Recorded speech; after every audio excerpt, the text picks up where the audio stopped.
This is a live presentation of the Titan Upload Network.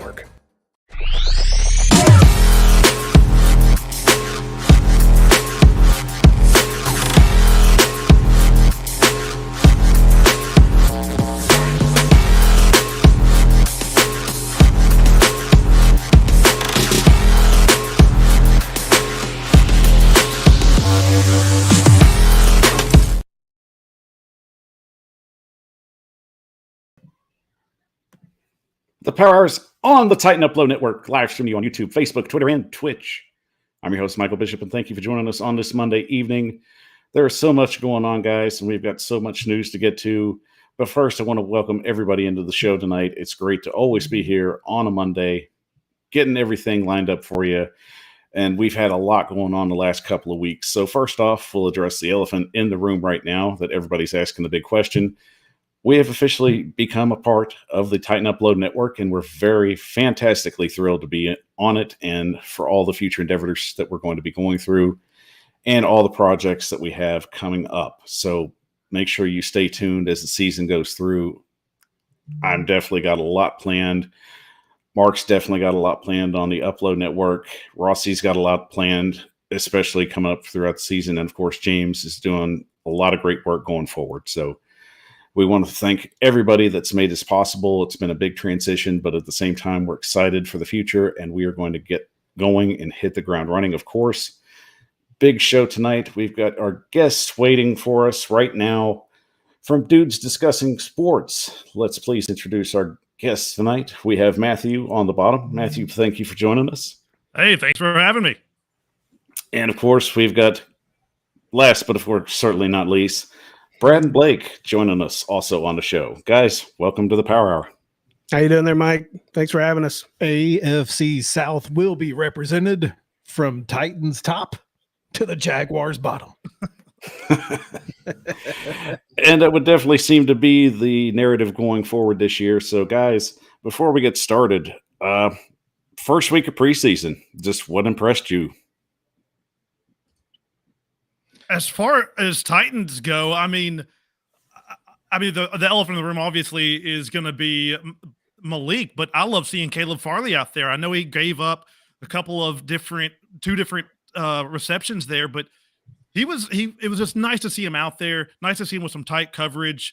That was something I was really looking forward going into that game. And the Titans run game also showed up really well for that. So as far as Titans talk goes, those are two of the big things other than the giant elephant in the room with Malik, right?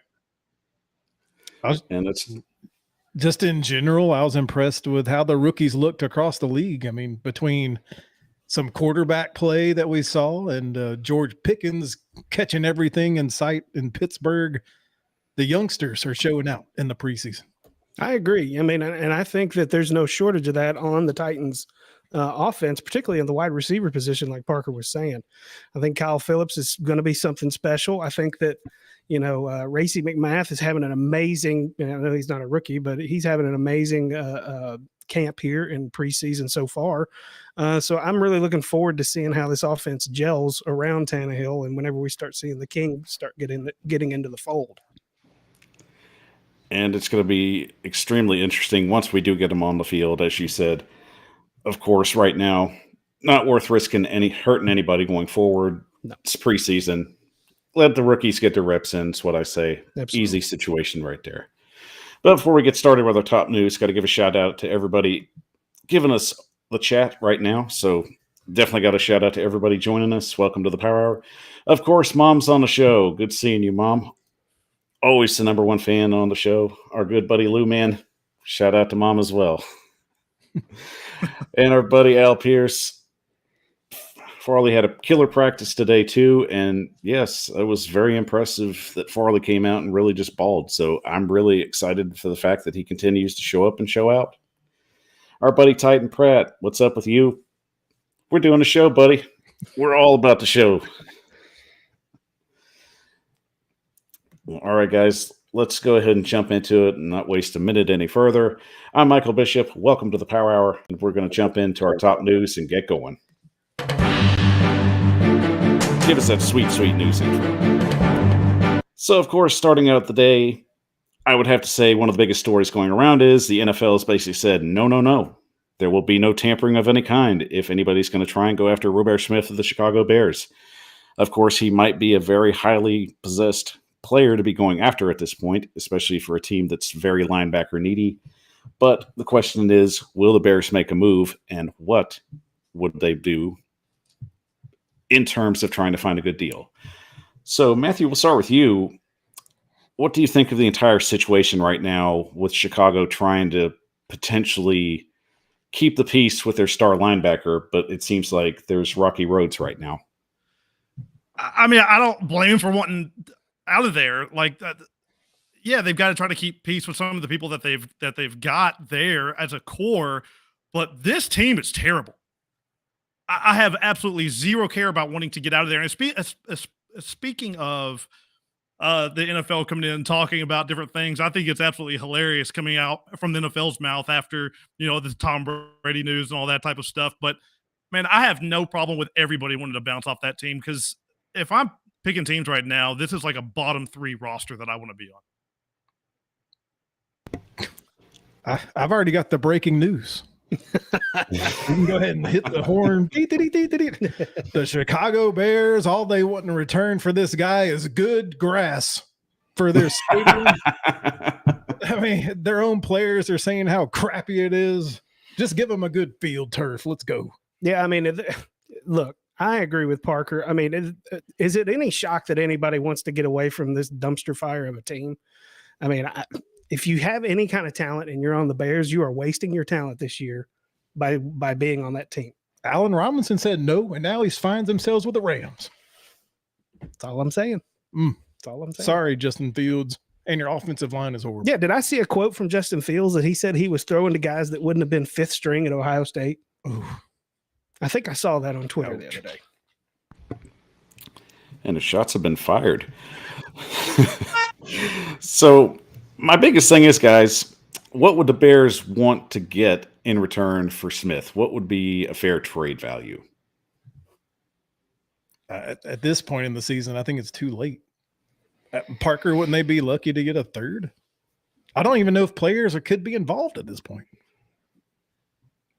I mean, he's wanting $95 million. Isn't that the report? That's a lot of why they wouldn't have to trade much. If they're willing to sign it, they're not going to trade much if they're willing to sign it.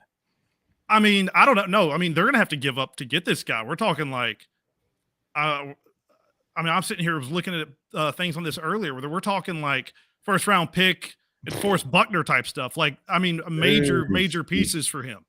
But you're right. It is awful late in the game for that. Yeah, I don't see how that's going to come together with anything that's all that meaningful at this point. I mean, I feel like the ship is beginning to have settled. I mean, what's he worth?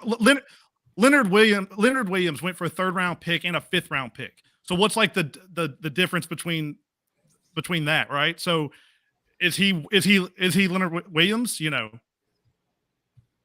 I would certainly say he's definitely not on Leonard Williams' level at this point in his career, but you take youth into account, and I would have to think at least the Bears would attempt to try and maybe get a 2nd round pick out of him.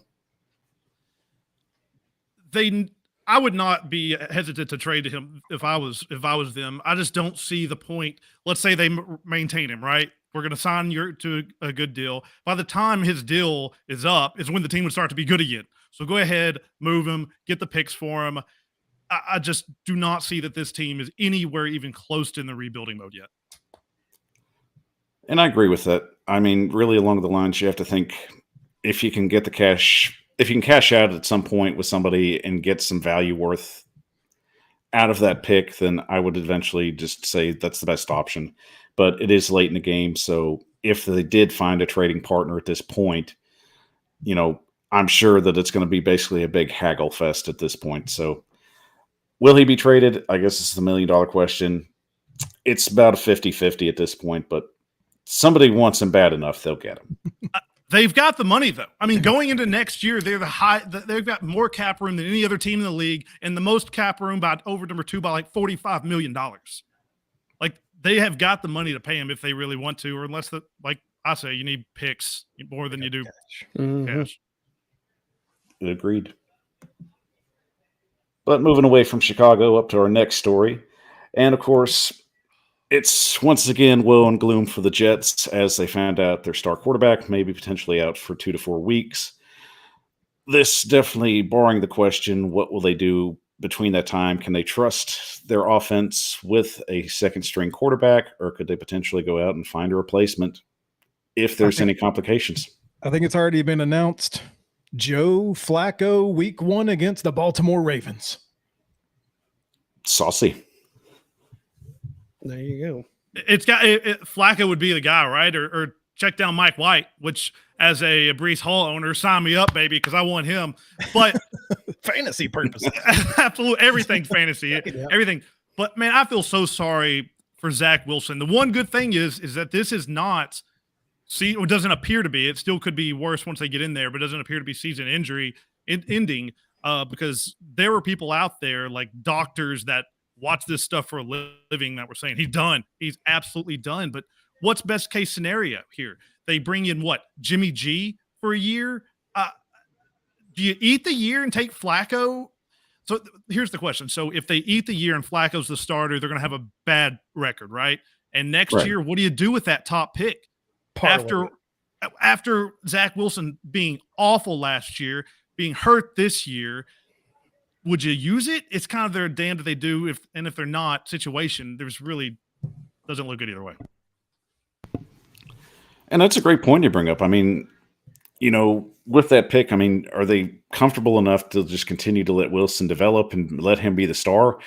But it is a very quarterback-heavy class for 2023. So that does come up and makes for interesting conversation, especially if New York is all about getting conversation going. But I would have to ask you, Matt, and really this goes with just basic instinct. When Wilson does come back, especially after the surgery, do you think that it's wise to get him back out maybe after a 4-week period, or do you just let Flacco roll, especially if he goes on a hot streak?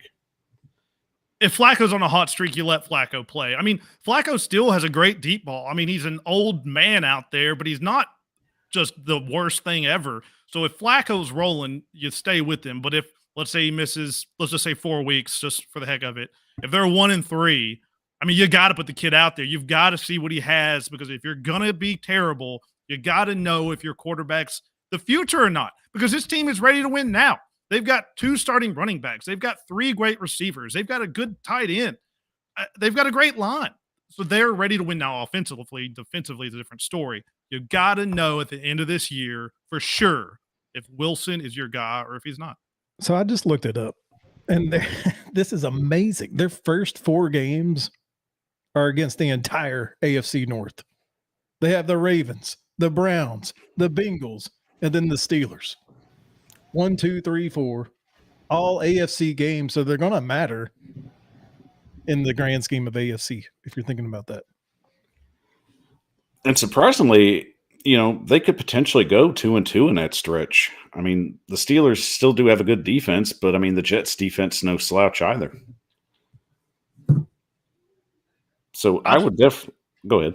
Oh, nothing. I was just going to say they've got to see what he has. If he can play and they are slumping from Flacco, they've got to put him out there to see how good he can do, because I don't think people realize how bad Zach Wilson was last year. Last year, he had the 34th time in the league to throw. If y'all know, there's 32 starting quarterbacks in the league. Right. Also, 34th would be half a second faster than small hand Kenny Pickett, but that's a whole different thing.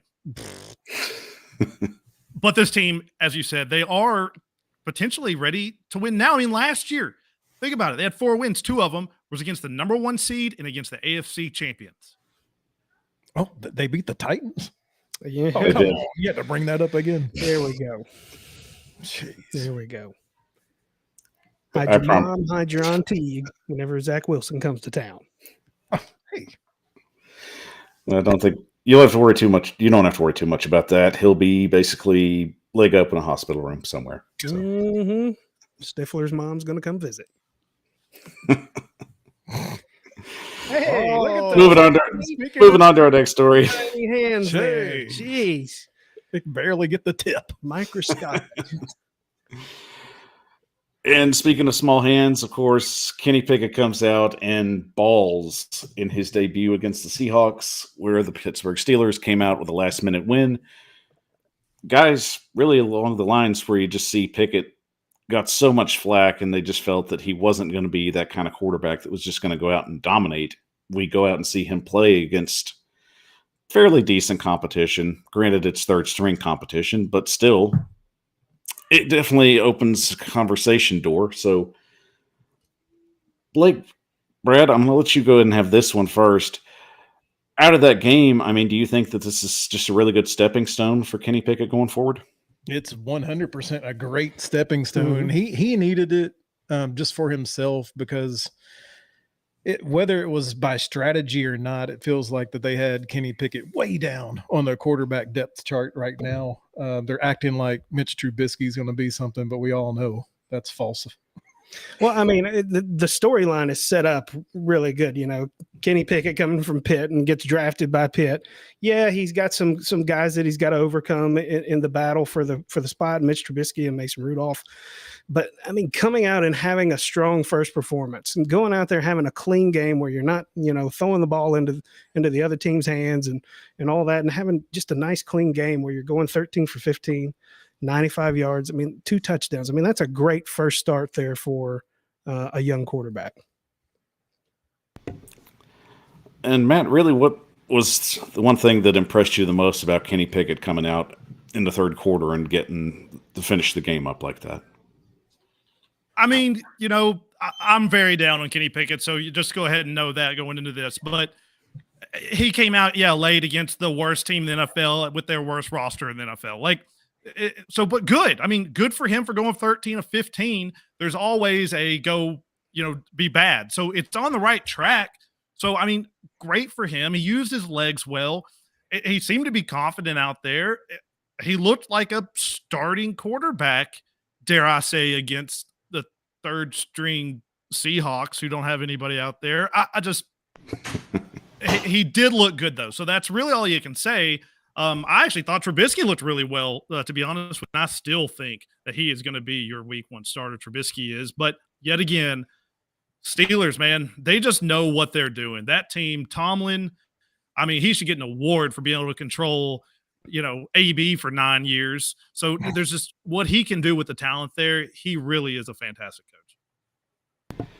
And definitely, speaking of talent, I also have to give a shout out to, the only human I think that could generally rock a human onesie, George Pickens, for the fact that he just balled out. So I have to admit, it's just amazing to me that Pittsburgh continues to just find a slew of talented wide receivers and never really just has a break in play.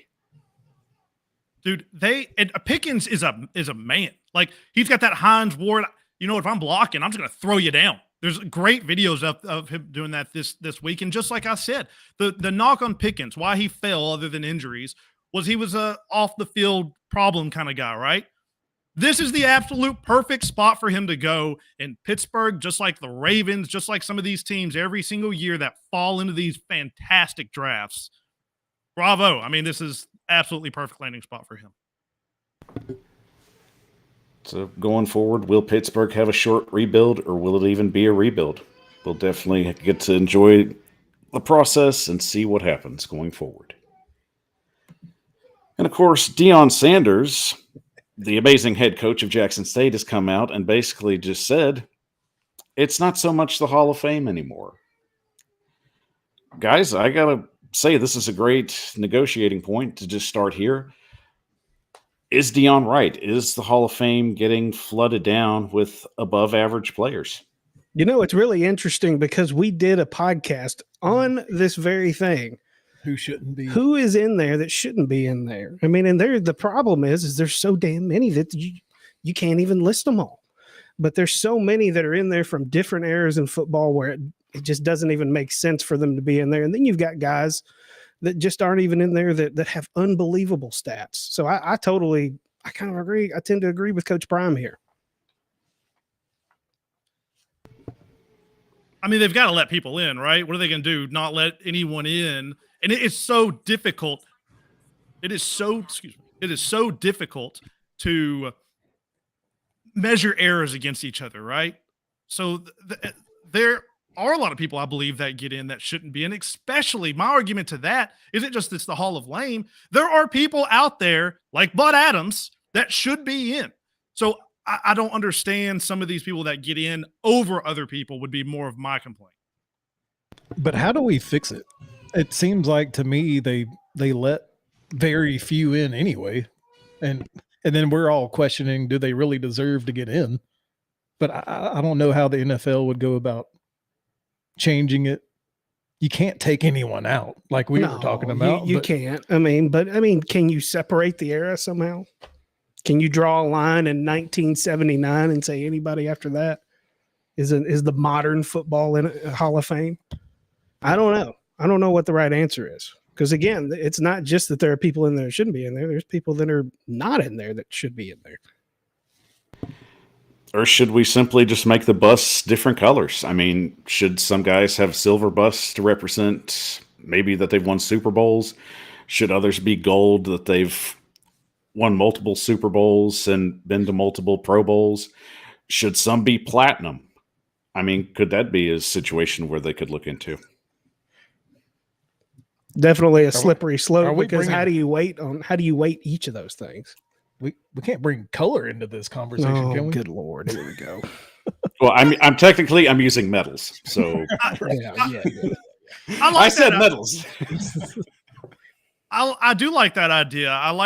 But you'll have to put a hard parameter on it. So for your top metal, the diamond, the platinum, the whatever, you have to have won a Super Bowl to be in this level, or 2 Super Bowls maybe. And then you go down, but there can't be, because right now with the writers that vote on this, they get up and they argue for like 15 minutes and they do all these things and they narrow it down. There would have to be let's vote these people in, and which levels do they go in? So hard and fast rules, like not to pick on Bradley here, but Baselli. He played in the league for 7 years. So would you make like the second level? You had to be dominant for a decade. Megatron was the same type of deal. So I do like that idea. I'd have to flush that out.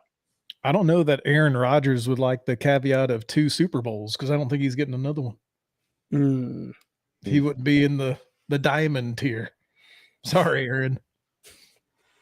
So I guess to finish out this part of the segment, where would Prime be? I think if you ask him, he would have the diamond, platinum, super bedazzled bust, because he considers him. I mean, Coach Prime is big on Coach Prime. As far as look, he was a great player. I think he does deserve to be in there, but I don't know. I don't have his stats right in front of me, but I'm sure they play out pretty well. I think he's a diamond level, Parker. I completely agree. As much as I dislike him sometimes, the stuff he says and the craziness that he does, he's one of the greatest cornerbacks to ever play the game. I mean, it is what it is. I don't know that you can argue that.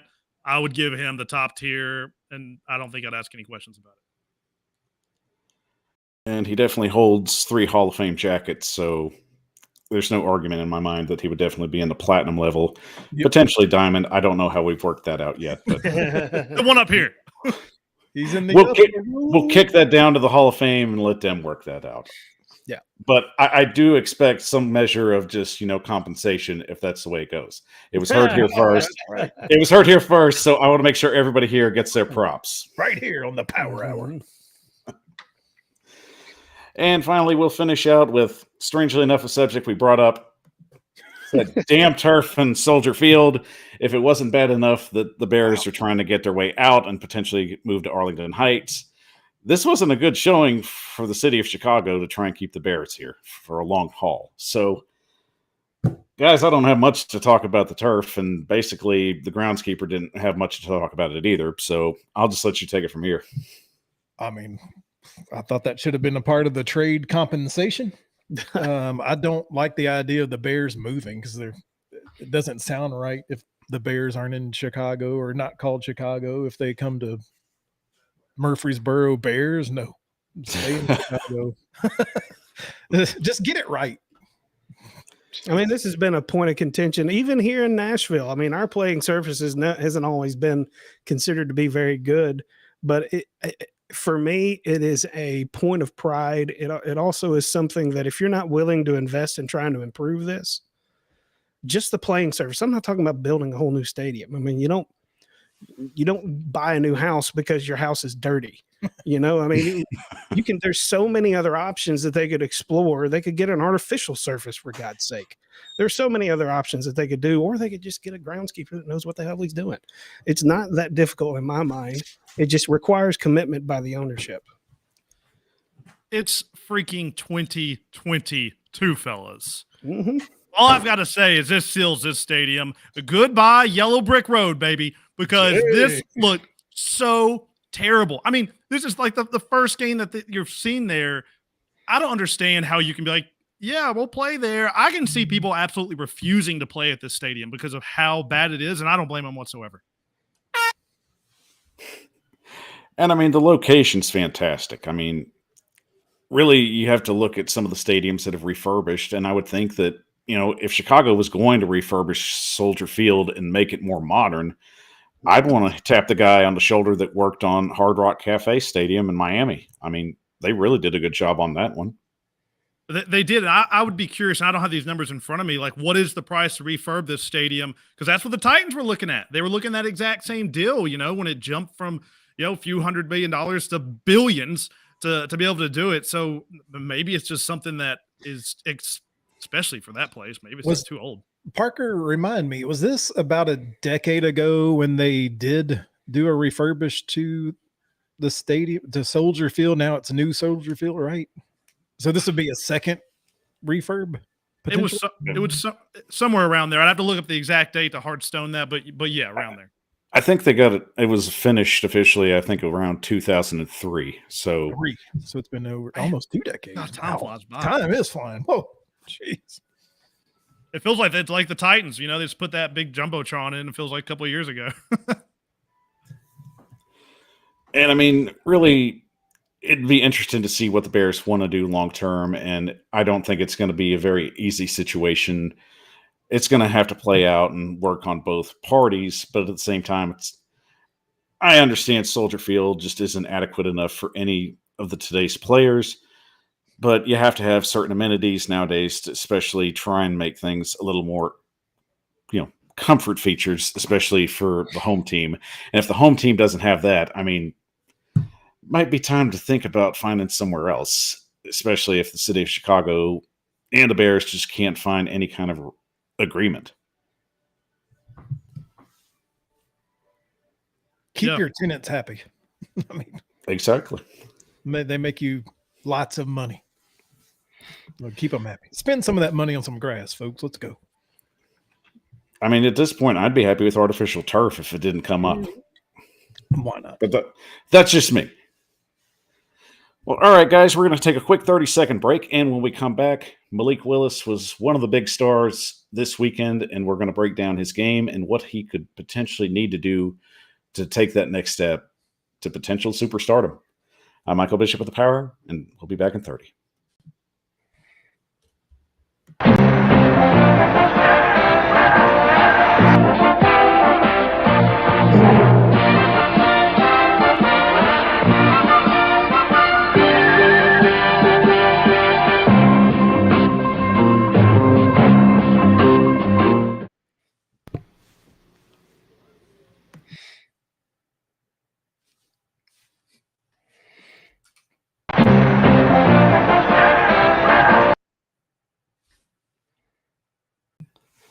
The Power Hour is on the air, live streaming on YouTube, Facebook, Twitter, and Twitch.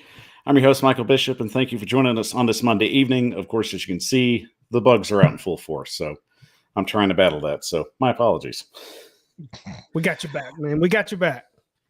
And I'm glad they do have my back. A special thanks to Blake, Brad, and Matt for joining me tonight. Dudes discussing sports. Guys, wanted to thank you once again for joining me on the show tonight, and let everybody in the audience know where to find all your great content. Go ahead, Blake. Let them know. Absolutely, guys. Really appreciate Mike for having us on tonight. You can check us out on YouTube at DDS Sports Talk on our YouTube channel there. Go ahead and hit like and subscribe there. Check us out on all of our social. Twitter, Instagram, TikTok, and Facebook at DDS Sports Talk. We also have the audio version of all of our podcasts available on your favorite podcasting platform. And I think I'll jump in and get some of that promo stuff as well. And don't forget, guys, as you're watching the show, don't forget to hit the like button and subscribe to the show while you're watching. And don't forget, you can find us on all our social media platforms at Facebook, Twitter, TikTok, and Twitch at the Power Hour 615. And don't forget, we're now proud members of the Titan Upload Network. Make sure that you check them out as well at Titan Upload Network and all their social media platforms as well. Well, all right, guys, let's jump into our next segment real quick. And, of course, the big news going forward was Malik Willis jumping into the starter role all of a sudden, and it caught everybody pretty much off guard. So it was basically easy to say the Titans want to see what they have at hand and what this kid's got, and if he could be the potential star that they drafted in the third round.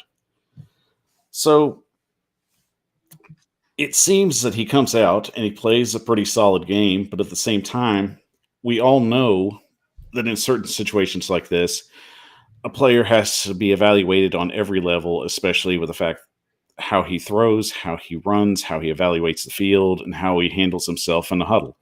And for the most part, I think he did a pretty good job. And Matt, I'll start with you. Just along the lines of Malik Willis coming out in his first starting role, how do you think he performed? I think he performed really well. I thought he was great, actually. I was talking to a buddy. They said, how did you, on a scale of 1 to 10, how did you rate this guy? I go, based on what I expected to see from him, a 9. I mean, from what I expected from a guy from Liberty out of the third round, getting his first start in the NFL, we saw, everybody talks about like, oh, he has the big cannon of an arm. He's an unbelievable rusher. He makes some stupid decisions. We saw it all in this game. Like, we literally saw what he could bring to the table, both good and bad. And I just think immediately, especially watch him as a rusher, I will argue that he's already a top 5 rushing quarterback in the league. And you don't have to be polished for that. Look at Jalen Hurts. Look at these guys over the years. You already have a cheat code when it comes to that. So I was super impressed with his debut. Yeah, I mean, look, I loved watching him roll out. I think he's very smooth when he starts to run. He's not one of these guys that puts his head down and looks kind of sloppy when he's running. His eyes are always upfield. I think he did very well for his first NFL start, but I also think that he's got some things that, he still looked like a rookie. Don't get me wrong. He looked like a very good rookie, and he looks like he has a lot of promise. But there are definitely some timing issues that have to be worked out. There are some definite issues with, I think, being on the same page with his receivers, but that's all normal rookie stuff. I think he's about where he needs to be. And like Parker said, it's kind of exciting to see what he could maybe do in the run game and just being a threat running, because he's one of these guys when he rolls out, it's like, he doesn't look like he's moving all that fast, but he just makes everybody else look really slow. I see 2 stories here. I've got things that you can't teach, and Malik Willis has a lot of it. Mm-hmm. You can't teach instinct. You can't teach the wheels, Parker. You can't teach that athleticism. And then on the other hand, you've got what the coaches are trying to evaluate in these preseason games that don't mean anything, except don't get hurt. They're trying to get a look at 1, 2, 3, a 3-step drop or a 5-step drop, and then read and throw the darn ball. You know what I'm saying? Yeah. I didn't even realize Traylon Burks was playing because he wouldn't throw the dang ball.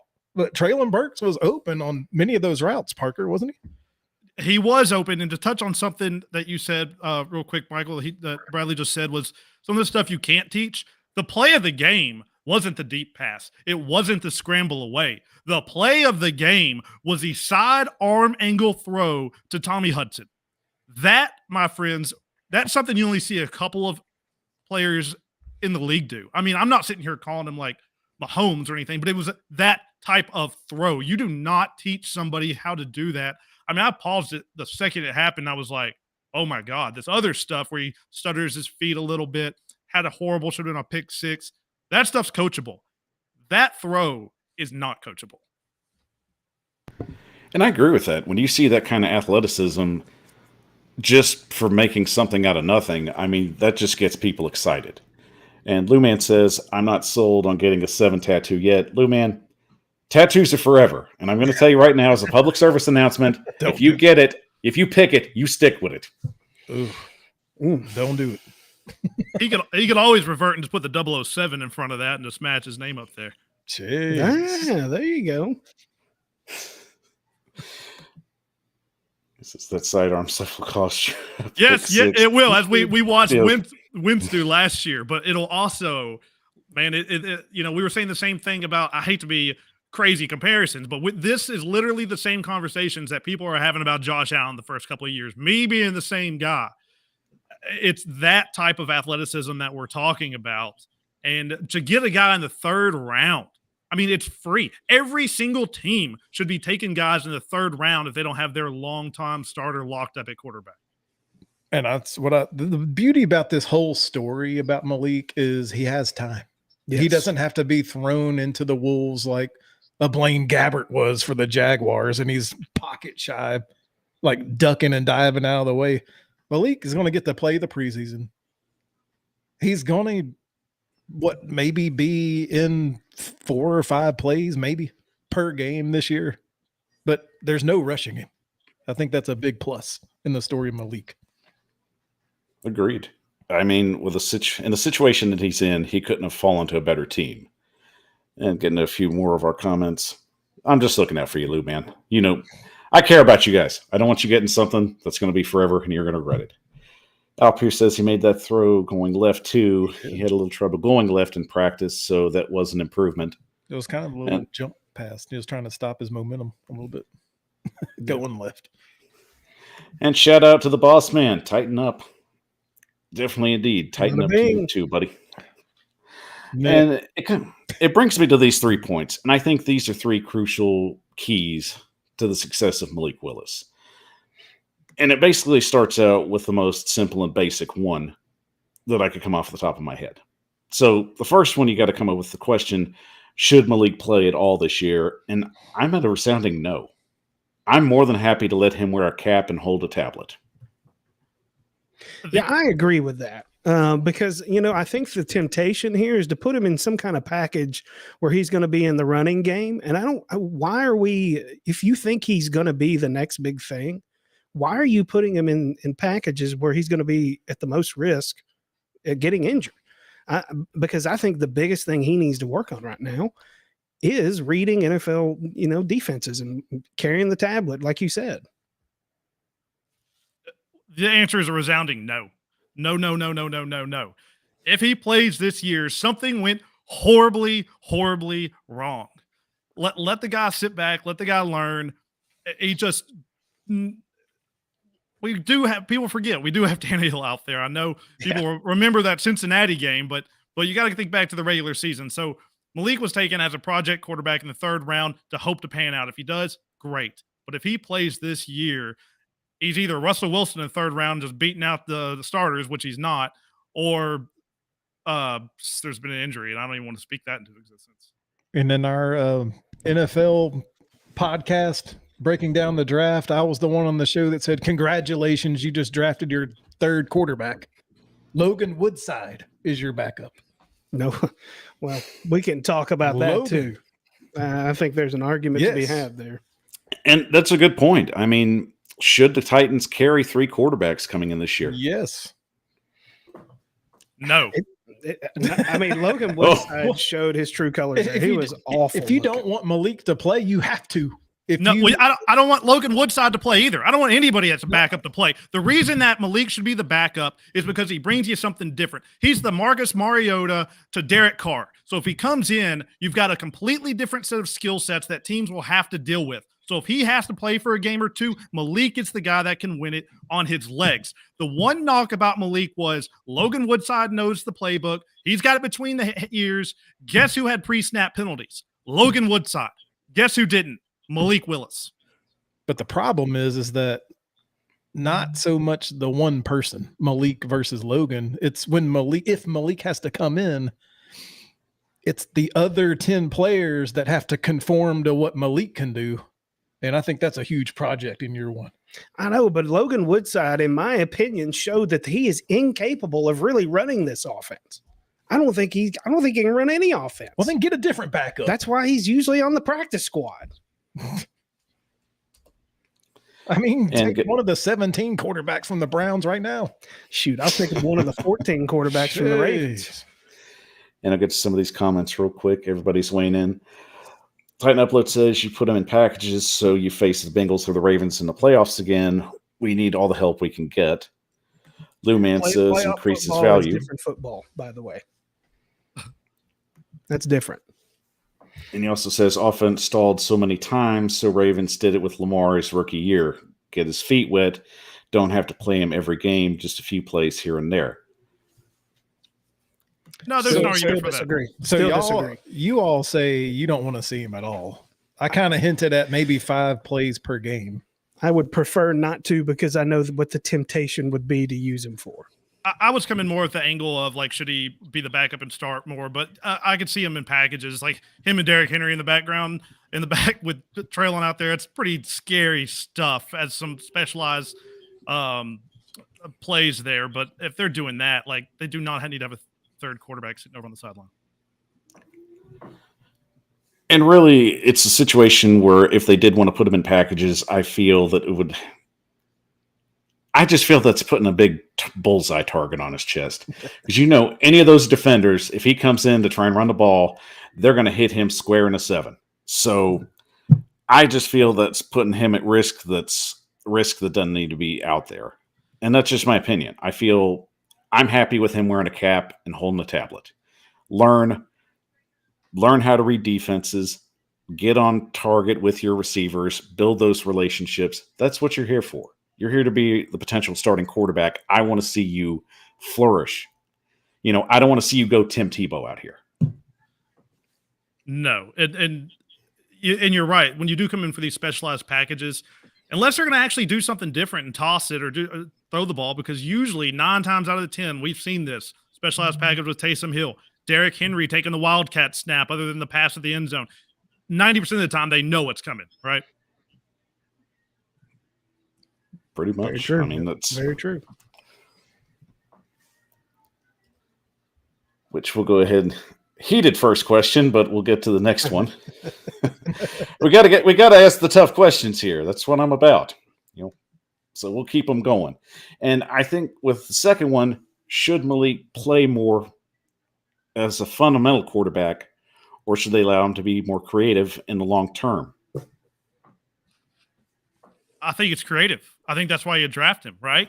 If it's fundamental, I think we keep Logan Woodside. I mean, you draft Josh Allen to be creative. You draft Jalen Hurts, Trey Lance. You draft these generational type guys to be creative. Yeah, they may screw up doing something crazy, but they could also, I don't know, have a busted play and run away from a couple of defenders and run through 2 other ones for a touchdown. Like, Malik Willis did. I just think that you don't want to stifle talent to be able to fit into this box. We want to be able to let it thrive and just really see what they're capable of doing. Couldn't agree more. I think that with his skill set, particularly now that we've seen a little bit of it on display in an NFL game, you kind of get an idea of what he brings to the table. And I think that if you try to pull back the reins on him, I mean, I think that is, again, that's another situation where you're putting him in a situation where he could get hurt just by trying to play a game that he's not used to playing. He likes to run away from tacklers. Don't try to force him to stay in a pocket if he is more natural throwing on the run. The answer's got to be let him be creative. These are things that cannot be taught. I think we just got caught up in preseason week 1 where Coach Vrabel just wanted to see maybe some work from the wide receivers.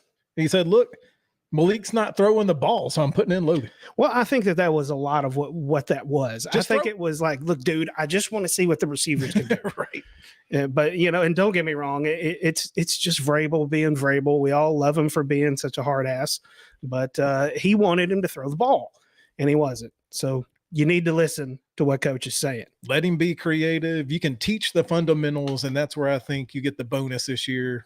Just coach him up, but don't take the creativity away. And I agree with that. I mean, Malik Willis just has such a unique set of tools at his disposal. And he can be creative, and I still think that you have to balance the creativity with the fundamentals as well. And that's really one of the reasons why they brought Tim Kelly here. I really feel if Todd Downing does not work out, Kelly gets the reins, and you've got somebody that has already worked with Deshaun Watson and helped improve his game. So you would think that the same would be down the road, especially for Malik Willis. He also made Davis Mills look like a functional NFL quarterback. I've been on record saying Tim Kelly is the biggest addition on the offseason for the Titans, including players, including everything. He is the most important one. And that will bring us to our final question, and I think a very big one. Can Malik Willis overcome his own mentality? And the way I say this is every quarterback's situation is different. Some guys get drafted to play right out of the gate. Some guys sit and wait. It benefits in different ways, depending on the situation. I think coaching takes one of those bits. I think fundamentals takes one of those bits. I think development also takes one of those bits. So it's really the bigger question is, can Malik Willis have the right mindset moving forward to understand what it takes to be at the professional level and elevate his game, not only through just success, but through failures as well? Parker, correct me if I'm wrong, but I think his responses post-game were right on what you want to hear from any football player, much less a rookie. You took the words right out of my mouth. I mean, when he got pulled for passing the ball or running the ball instead of passing it and got asked about it, he admitted it. He was like, yeah, I didn't do what the coaches want me to do, and I got yanked. I think, as you mentioned earlier, Michael, that he came to the absolute perfect team. And when talking about mentality, it literally is the perfect team. Vrabel is fantastic with this. I think he's the new Mike Tomlin with things like this. And I think pulling him from the game was to help with that. Hey, let's take it back, take you down a peg or two, buddy. You know, you're all this stuff swirling around you. I think Vrabel is addressing this question as we speak, and I have no reason but to trust Vrabel and that coaching staff to be able to steer somebody in the right direction when it comes to this, when it comes to his mentality. Totally agree. I mean, look, let's not forget this is preseason week 1. I mean, there's a lot that can happen. I mean, he could come out the next game and throw 3 picks. God, I hope not. Right? Because I mean, rookies' minds sometimes can be fragile, but like Parker said, I think that Vrabel is the guy, though, that he's a player's coach. He knows how to get in these guys' heads. He knows how to talk to them and get them in the right frame of mind week in and week out. And I think the blue collar Vrabel is really what is going to benefit him, and this is a perfect fit for him. And the cool thing about if Malik does come out and throw 3 picks, that puts something on tape that the coaches want to see. They want to see where the wide receivers running the right routes, where the wide receivers being aggressive to the ball. That'll put some good stuff on tape, Parker, for them to kind of just break down and look at if he throws the ball. And as far as responding to adversity, I mean, like the kid's done it. Like last year, Liberty played Mississippi. He threw 3 picks, came out the next game, threw 2 picks, or came out the next game, threw 2 touchdowns. Like he has bounced back and forth. I know it's at Liberty. He's got to get used to it, but he got beaten, battered there, and he still showed up and played well, which a lot of people thought he was going to be a first-round draft pick for. So I absolutely think that he is on the right track. And to finish this off, we'll start with Brad and work our way up to Matt. What do you expect to see in the upcoming preseason game with Tampa Bay with Malik Willis? What do you want to see him do moving forward? I want to see more Malik. I want to see if coach asks you to throw the ball, but I hope that they don't put chains and shackles on him to where he can't be an athlete. I know it's the preseason. It doesn't matter right now. So if Vrabel wants to go with the ho-hum boring because it's preseason, I want to see you stand there and throw the ball. Just listen to coach is all I got to say. But if this was a regular season game, let the beast go. Let him go. Yeah, I totally agree. I think that we all want to see more Malik. I think that maybe Vrabel and him are probably having these conversations. What I kind of envision it as is like, dude, I want you to go out there and be like Madden football. Just roll back and forth. I don't care if you run around in the backfield for 45 seconds. I want to see you throw a ball downfield. Just let me see it. Let me see these guys out here work. Again, like Bradley was saying, Who cares give if me you some throw tape. 3 picks? It's the preseason. Give me some tape to look at. It's not just for Malik, it's for everybody. So I think that is what coach is really wanting. It's like, dude, we all know you can run. We know. Okay. Let me see you sling this ball around. So that's kind of what I think it looks like moving forward.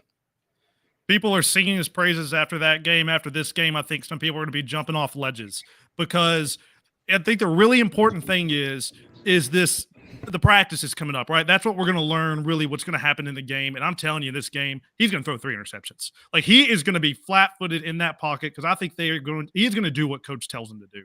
And they want to see him be able to throw it. Blake's right. We know he can run. We know you're athletic. Let's see you throw the ball, throw it into tight windows, do these things that make you uncomfortable, because right now it doesn't matter. In a couple of weeks, it's going to matter. So I look to see Malik Willis making a lot more dangerous throws, a lot more contested throws. I also think Phillips is going to be more involved. But that's a whole different thing. But a lot more contested, tight window, which will probably lead into more turnovers. I got an impromptu 4th question for us. Oh, here we go. If that offensive line doesn't step up, do you blame Malik for him getting the hell out of the pocket? That offensive line was horrid. And that's a fair question. I mean, really, we're still trying to figure out what this offense will look like, if this line is improved at all, or if it's going to do any kind of progression going forward. That's really going to be another selling point if on Malik's success. Yeah, it also puts Tannehill in a lot of danger and brings Malik a lot closer to coming in if he is the backup. So I think at this point, all we can hope for is progression from the offensive line. Just try to get better.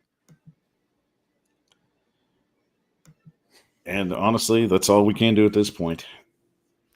We already know Malik Willis has talent. We know that he could potentially be one of the game-changing quarterbacks if he's developed properly and he continues doing what he's doing. But it's not going to come without growing pains. Eventually, players of his magnitude have to learn how to fail.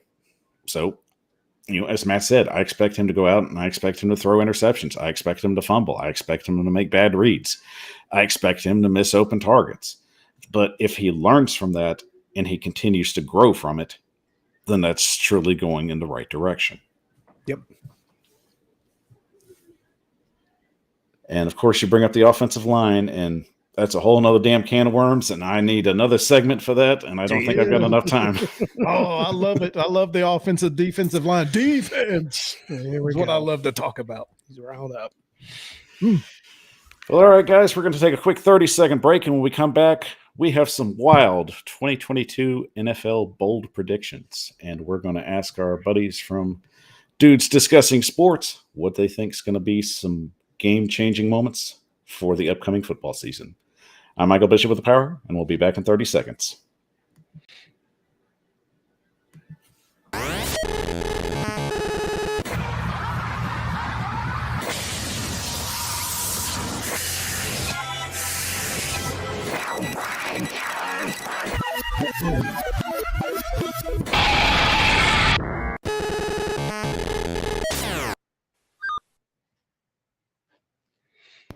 The Power Hours on the Titan Upload Network. Welcome into this Monday evening, and thank you for joining us on this live stream. And thank you once again to our friends, Dudes Discussing Sports. We definitely want to give them a shout out for joining us tonight. We've had a great time in getting their insight and good finesse football talk. So, guys, definitely once again, let our fans know where to find you and all that good content. Absolutely. We are on social media on Facebook, TikTok, Twitter, and Instagram at DDS Sports Talk. We're also on YouTube. Give us a like and subscribe there. We're actually on Rumble too. Follow us on Rumble. Give us a Rumble there. And you can find our audio podcast on all your favorite podcasting platforms, Apple Podcasts, Google Podcasts, and the like. And once again, guys, if you're watching on YouTube, make sure you smack that subscribe button and make sure you give us a thumbs up as well. We're giving you that good content, so please, if you love the show, help us grow. That's how it works. I got to entertain you, and please, That just makes me look good in front of my boss. So help me out. Help me help you. All right, guys, let's go ahead and jump into our predictions this year. As we know, we are weeks away from the NFL season starting. And of course, we've got some bold predictions. And I definitely want to start with our guests. So, Blake, we'll start with you. What's your take on this 2022 NFL season? What is your bold prediction? So I'm going to go ahead and spoil the whole season for you. Oh, spoiler The alert. whole season. I'm just going to go ahead and tell you. Mute. But first, we're going to have to go back to last year. We're going to have to go back to last year. We're going to have to go down to Tampa Bay. Somewhere in Tampa Bay, you know, the Bradys, the Brady household. Giselle comes in. Tom, you need to retire. Got to spend more time with the kids. You promised, Tom. Yeah, hon, this will be my last year. Don't worry. We're going to win the Super Bowl. Season starts. Everything's going great. He ended up finishing second in the MVP voting to Aaron Rodgers, and I'll come back to that. He led in passing yards, touchdowns. He came in second in QBR. Ended up losing to what ended up being the Super Bowl champs, the Rams, in the divisional round by a field goal. Ouch. That stung, right? That stung. It hurt Tom. Tom's ego. I'm retired, but I told my wife I was going to retire. So I retired. But I finished second in the MVP voting to Aaron freaking Rodgers. I'm still a top-level quarterback, right? Right. Well, I got to talk to Giselle. Giselle, I'm playing one more year, but don't worry. Don't you worry. Whenever the preseason comes, I'm going to take a 10-day vacation. Okay? He's not coming to Nashville? He's going to take a 10-day vacation. I'll be back after Nashville. Don't worry. Don't worry. Oh. I'm going to go down, let the boys go down to Nashville and get their butts whipped, and then I'll come in and we'll fix everything. My point is, Tom Brady felt slighted last year. Not necessarily by voters or anybody necessarily, but look, he's at the top of his game still. This guy's still the greatest of all time. He is the GOAT when it comes to quarterbacks. He's coming back this year, and he's told Giselle, I just need one more year, babe. This is the last year of my contract, babe. I got this. Bring in Julio Jones, whether you really think he's going to help or not. Gronk's gone, but he's got a whole host of other folks that they've put around him. He threw 719 passes last year, which is the second most ever by a quarterback. Obviously, that offense has got to change a little bit. His arm feeling okay? It's got to change. Look, I still think he's an elite. He can hand it off to playoff Lenny. Playoff Lenny's going to be there. Playoff Lenny might have to take more of a bigger role. Oh, he might be bigger. He's like 300 pounds. Yeah, well, you know, sometimes that helps. Sometimes it doesn't, right? Right. But I think that this year, Tom Brady's all in. And this is it, right? He is literally going to put it all on the line this year. He wants to stand on the 50-yard line holding the Lombardi trophy and said, I'm taking my ass down to Miami for retirement. I'm done going out on top. That is my prediction. Whoa. That is, if he doesn't retire in the next 10 days, right? Ongoing negotiations with the wife. Whoa. Results pending. Yep. All right. Who's up next? I hate to be the one who follows that. Oh, I'm sure it gets better from here. I'll go. I'm going to stick right here in the AFC South, and I'm going to boldly predict we're going to have a new AFC playoff member. The Jacksonville Jaguars make it into the playoffs. They will not win the AFC South. Look, they were 3-14 last year under Urban Meyer. Wasn't even an NFL coach, right? Right. Clearly. Trevor Lawrence had his rookie year, had over 3,600 yards, 12 touchdowns, 17 picks, a 59.16 completing percentage. I remind our audience that Peyton Manning had 3,700 yards, 26 touchdowns, 28 picks, 58.16 completing percentage. and only 56% of his passes were completed. So don't judge Trevor just quite yet. He gets back Travis Etienne, who missed every single snap of last year. The offensive line upgraded. They brought in Pro Bowler and All-Pro Brandon Sheriff. He's here. They've got a head coach, right? I mean, this guy's actually a head coach. Yeah, Doug Peterson's a good coach. Doug I'll agree with Peterson's that. there. They've got more. They've got a quarterback coordinator and Mike McCoy, NFL coach, right? They're bringing in NFL coaches. Passing game coordinator Jim Bob Cooter. He's there. JB, Offensive coordinator Press Taylor. He's been coaching and being assistant coaches for a decade. He's the younger brother of Zach Taylor. The key number to me is the number 9. They have to get 9 wins. And it starts with the first 2, Parker. They've got to win at Washington. Carson Wentz. Little juju there. Carson Wentz can't beat the Jags. And then he gets to play. Then they get to play at home against the Colts. The Indianapolis Colts have not won in Jacksonville since 2014. Yep. I don't see that changing. I think they start 2-0, and then the key number is 9, Parker. If they get to 9, you may see the Jacksonville Jaguars in the playoffs, but they're not winning the AFC South. Well, it's just truth that a team every single year goes from worst to first in the division, right? But I got to tell you, lost me with Zach Taylor, somebody related to Zach Taylor, because I know he was in the Super Bowl, but my God. And also, let's get this right. Urban Meyer was not an NFL coach. He's also not a human being. Just an absolute train wreck. But I could see it. They won 3 games with Urban Meyer. Think about it. Like, surely that means they get to 7 with me or you or anybody else this phone calling the plays. Just, it's got to get better. But I would like to pitch something to our gracious host here, Michael. I told you that I'd give you a quarterback, and over the last 2 seasons, this quarterback threw for 8,500 yards, responsible for 70 touchdowns. Would you sign up? I would say if my current quarterback situation is less than stellar, I would have to give him a look.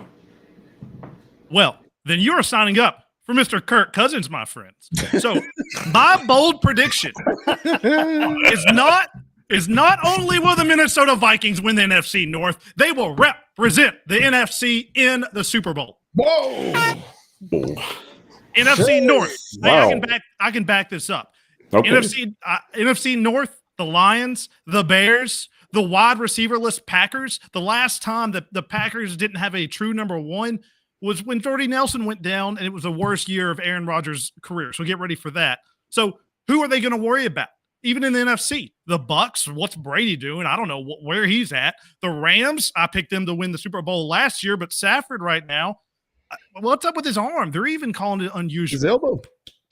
Yes, and last year, the Vikings finished 8-9. 5 of those 9 losses were a combined 13 points. If you take out what happened in the 2-minute warnings of games, they would have been 15-2. They had 14 games within 1 score and lost 8 of them. That's an NFL record. They had the 8th most penalties, the 4th most penalty yards, my friend. What does this mean? It means their coaching sucked.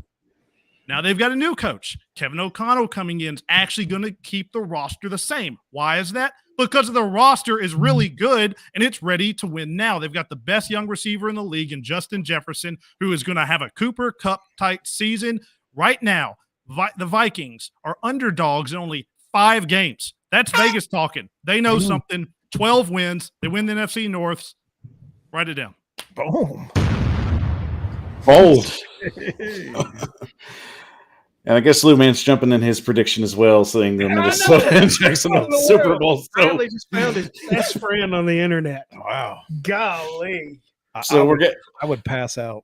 We're getting some bold predictions even from our viewers tonight. Al Pierce says Cowboys Titans Super Bowl.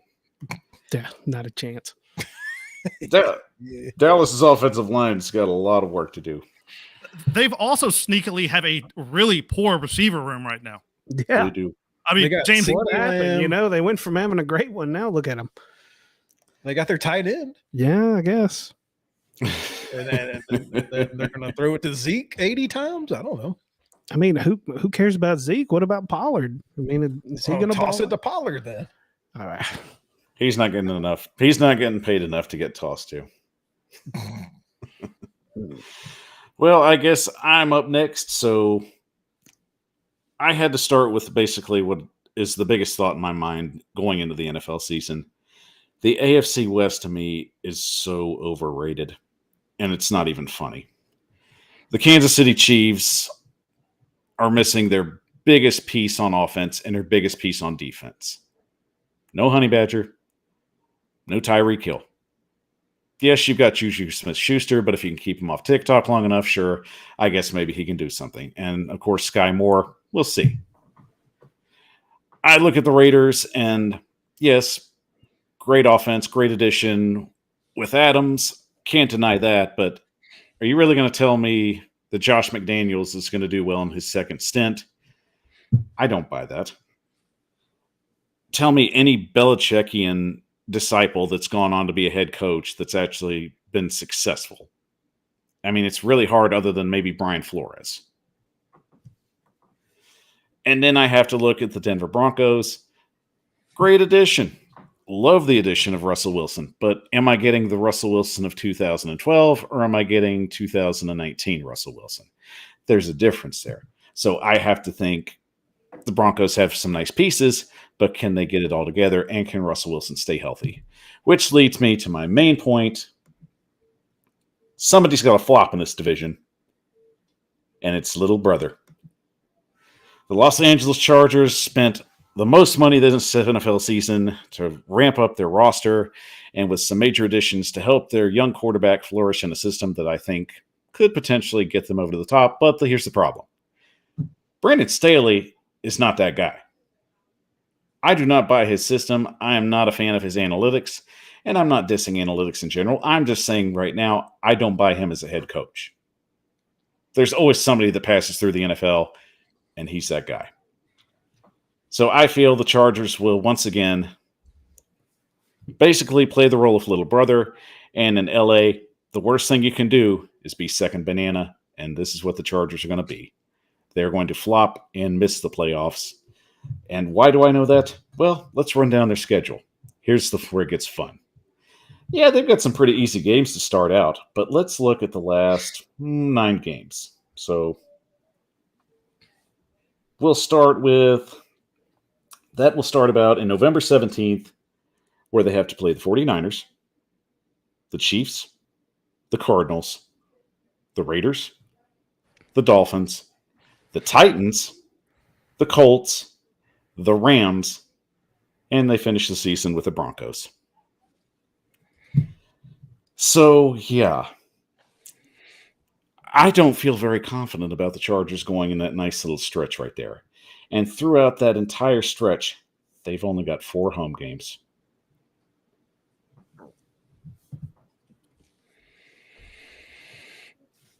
It is a brutal of a gauntlet of a schedule. I'll push back on the Chargers just because I'm a big fan of the offseason moves. I like Khalil Mack, J.C. Jackson, Austin Johnson, Gerald Everett, Kyle Van Noy, all those guys they brought in. And I think Herbert's going to claim his spot at the rightful spot as one of the top 2 quarterbacks in the league. But the schedule is difficult. I mean, I see a lot of people predicting any of these teams with 12, 13 wins. Scares the heck out of me. I could see them all being 10-7 and it or not, and just whoever wins the tiebreakers with that one. How many wins do you think they're going to have there, Michael? Really, I see this team just breaking out at 9-8. Oh, that's not a flop. We need them. If we're going to flop, they're going to win 7 games. That's a flop. Well, let's just put it this way. That's their ceiling. I'll say that's their ceiling. So somewhere between 5 and 9. For that to happen, that would make sense. I mean, it would be Chargers, right? Like that is the Charger move to do is, hey, there's this hype and we suck again because it just seems to happen every time that there gets a little bit of love behind them. it really just goes along the lines that stretch of schedule. I think that's going to sell it right there. I believe in Justin Herbert as a quarterback. I think he's a top 5 quarterback. I don't believe in their head coach. And really, I just don't believe in their wide receiver core either. I think they're good. I just think they're overrated. The coaching thing there is a real thing. I'm Mr. Analytics and like love it, right? But he even goes to the point of like, man, you not to see what's going on the field sometimes. Like sometimes it's not on the paper. And generally, the NFL experience that he hasn't had a lot of it. He's really just been in college most of his career. He didn't start in the NFL till about 2017, and it was with the Bears, and it was for a stint. So you could sell me on anything in this division. You mentioned the Broncos. That's one of those teams where I can't decide, are they going to win 5 games or 12 games? I'm all over the place on them as well. They're not going to win in London. I can tell you that. You go ahead and book that. Here we go. There's a loss for Denver. Jeez. And Freak really, Jaguars fans. Hey, they're going to do the job for the rest of the AFC West teams. And really, the West, it's difficult in general because every team's going through something. I just feel that they've been hyped up the most because there's just been the most moves. They have the most star power right now. And really, they're the sexy pick. But I mean, they're sexy in their substance. Can all 4 teams battle each other and be able to battle some of the foes that they have to battle throughout the season? Well, get ready for some offense at least, right? Like right now, if you take the AFC North and the NFC North, of all the games that are projected to have over 50 points total scoring this NFL season, 54% of them are from those 2 divisions. And that's never been that high just for 2 of them. So, like, they are going to, other than Seattle, everybody in those teams are going to score. Like, and good luck trying to stop each other. I mean, even if you think the Chargers are going to be bad, which they absolutely could be because their run defense last year was, God bless, awful, they should still score points. And didn't you say, Parker, we're going to, as the public, we're going to have to get used to seeing the AFC West and the NFC West on our televisions? They have some ungodly number of primetime games, right? I don't remember the stat on the top of my head, but I mean, as we should, right? Up until this year, NFC West has been the best division in football, and AFC West now is taking over that. But I'm with Michael. I don't understand the love for Kansas City. I think could be the last team in this. They got Mahomes, but who's their receiver? Juju's going to be you're talking about TikTok. He's going to be hanging out with Jackson the whole game over on the sideline doing videos. Juju can't run anymore. I'm sorry. That was almost my bold prediction, was that they were going to be last in that division. But the thing, I don't know how bold that it really is. I think that's not that far-fetched. And really, all 4 of those teams, it was hard to just pick on one. I mean, the Chargers, they could be. The Raiders could be. I didn't feel comfortable about those 2 just in my mind. Kansas City, it is a toss-up, as you said. You don't have Tyreek Hill. You don't have Tyrann Mathieu. I mean, they've got a lot of holes there. That's true. They do have one thing that Chargers don't have, and that is Andy Reid, though, right? But Andy Reid's had down years, too, even with the Eagles. Yeah, I usually trust him for the most part to get it back. I know he's had a couple of down, but I looked up the other day, and like every year he's been a head coach, he's had, I think, like a top 16 offense, other than like once. So I at least trust him, but do you trust Mahomes to dink and dunk? He's so used to that YOLO ball. He may just continue to do that. But with MVS, he was not as good as Tyreek. I don't know if y'all know that. All right, guys. To end this show, we'll go through everybody and we'll just say who we think will have the number 1 pick after the season's over with. So here we go. Snap. I know what these 2 hope it is. They want to see the Jags with a number 1 pick for the 3rd straight year, but it's not happening. Who do you think's going to be the worst team in the league? Well, as much as I want to say the Jags, I do not think that they will actually be the number 1 pick. I think that we've already talked about one of the teams that I think are going to be the worst team in the league. We're talking about the Bears, but we've also talked about the Seahawks, and I don't see either one of those teams getting any better anytime over the course of the season. what the hell? I'm just going to say the Bears. I think the Bears are going to be the worst team in the league this year. That's a great pick. I mean, Seahawks at least have receivers, right? Right. The Bears have, I mean, then Mooney, he's probably number 2. Then 99-year-old Velus Jones out there running around. It is going to be the Bears. It is going to be the Bears by a wide margin, I believe. I think the Bears go 0-6 in that division. They're losing to the Lions. The Fighting Dan Campbells. They are just going to be absolutely god-awful. All right, so I got to switch it up. Uh-oh. I got to switch it up. I'm not going to go Chicago. He's not going chalk here. I'm going to talk about a big market team. Okay. I'm going to the NFC East. Now I'm looking at you, New York Giants. Ooh. Oh, Daniel Jones. Oof. I think this is the end. Hit the Boys to Men music. This is the end of the road. Daniel Jones, you can go back to Duke. You big praying mantis, you're out. And the New York Giants are going to set themselves up nicely for a number 1 draft pick, the pick of the litter.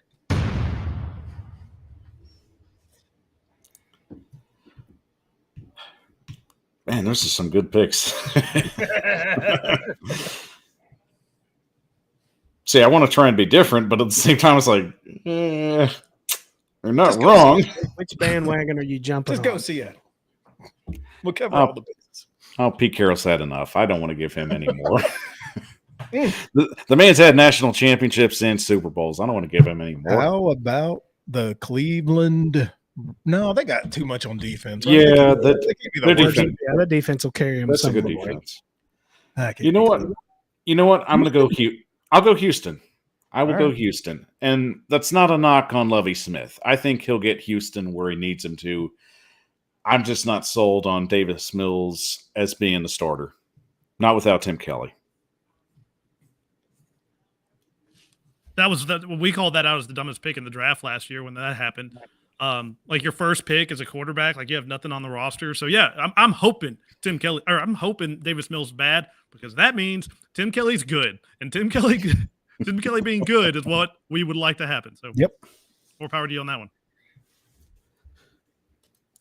And that's all we've got for you all tonight. So I want to thank everybody for joining us tonight on the show, and a big special thank you to Dudes Discussing Sports. So a big thank you to Matt, Blake, and Brad for joining us on tonight's show. Guys, you've been fantastic. You brought the energy. That's top-notch show stuff. So I salute you and thank you once again for joining us. Don't forget, as we leave the show, please let the fans know where to find you and all your great content tonight. Absolutely, Mike. Really appreciate you having us on tonight. Go ahead, check us out on YouTube at DDS Sports Talk. We're on Rumble as well. Give us a rumble there. Like and subscribe for us. We're on TikTok, Twitter, Instagram, and Facebook at DDS Sports Talk. And check out all the audio versions of our podcast on your favorite podcasting platform. If you need a different AFC South perspective, don't be afraid of the Jaguar fan. And of course, guys, I thank you once again for watching us tonight. Don't forget to like and subscribe on your way out. And don't forget, if you love the show, help us grow. Follow us on Facebook, Twitter, Twitch, and TikTok at the Power Hour 615. I do this because I love you all, and I want you to continue to keep watching the show. And don't forget, guys, also tonight, got to make sure that you catch this tonight. It's the Rossi Report. He's going to give his take on the Tennessee Titans with our good buddy Titan Anderson tonight at 10 p.m. Eastern, 9 Central. So make sure you check that out on his YouTube page. One of the other great members of the Titan Upload Network family. So catch that show tonight. It's going to be fantastic. You don't want to miss it. Another special thanks to our guests for joining us tonight. Dudes Discussing Sports, Matthew, Brad, Blake, thank you guys once again tonight. And thank you to our fans watching tonight. We've got a lot coming up this season. We're excited to get it rolling. So let's get through the preseason and get to these regular season games because, damn it, it's time for football, and let's get to it. So thank you for joining us tonight. I'm Michael Bishop with the Power Hour. Take care and tighten up.